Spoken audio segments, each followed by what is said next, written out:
Life in Fukuoka. Life in Fukuoka.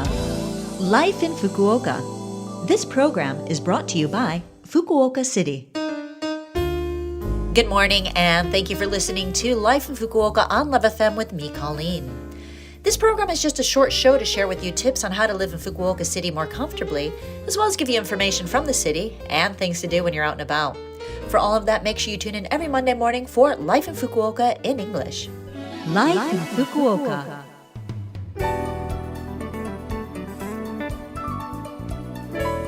First, let me wish you a Merry Christmas today. Now that it's Christmas, the countdown to the end of 2023 begins. We've only got a week left in this year. What was your year like? My year was a busy one. I was finally able to travel overseas again. My partner and I went to Bali in February, the US and Canada in August, and then a quick trip to Korea in September. It was really nice traveling overseas again.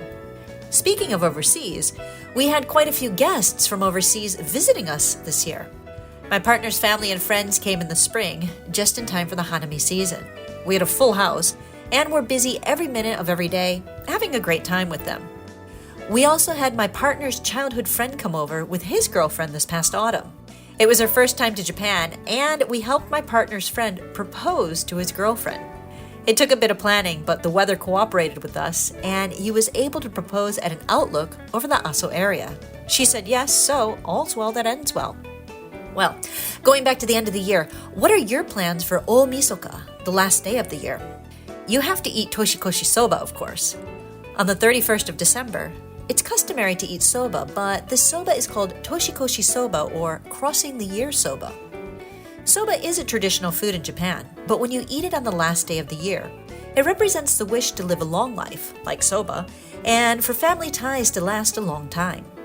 Also, because soba is longer and easier to cut than other noodles, it's said to be a means of cutting off misfortune and hardship over the past year.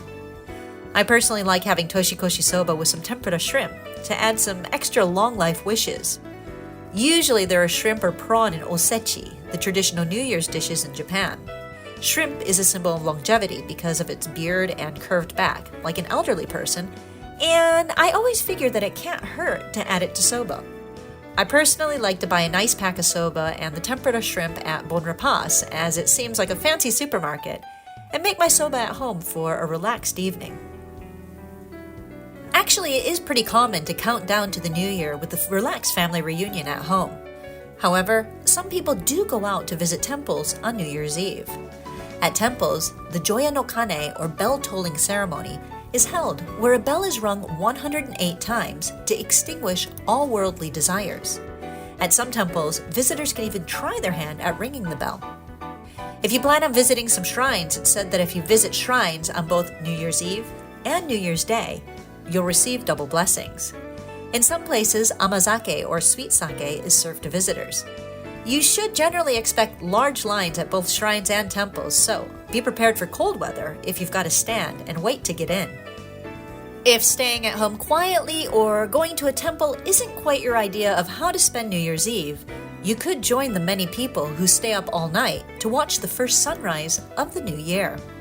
The first sunrise of the new year is considered auspicious, and there's a custom to pray for happiness and health in the new year. Many people will make specific trips to places near and far with good views in order to take pictures of the moment the sun rises. Hikes through the night to see the sun from the top of the mountain are not uncommon. There are a few easy to get places in Fukuoka City that I can recommend. There's Atago Shrine, where you can see the very first sunrise of the year and enjoy a view of Hakata Bay, Fukuoka Tower, where you can see Fukuoka City lit up by the morning sun, and Aburuyama, where the parking lot is open free of charge. If you want to do the all-nighter or get up extra early, these are some great places for you. Life in Fukuoka.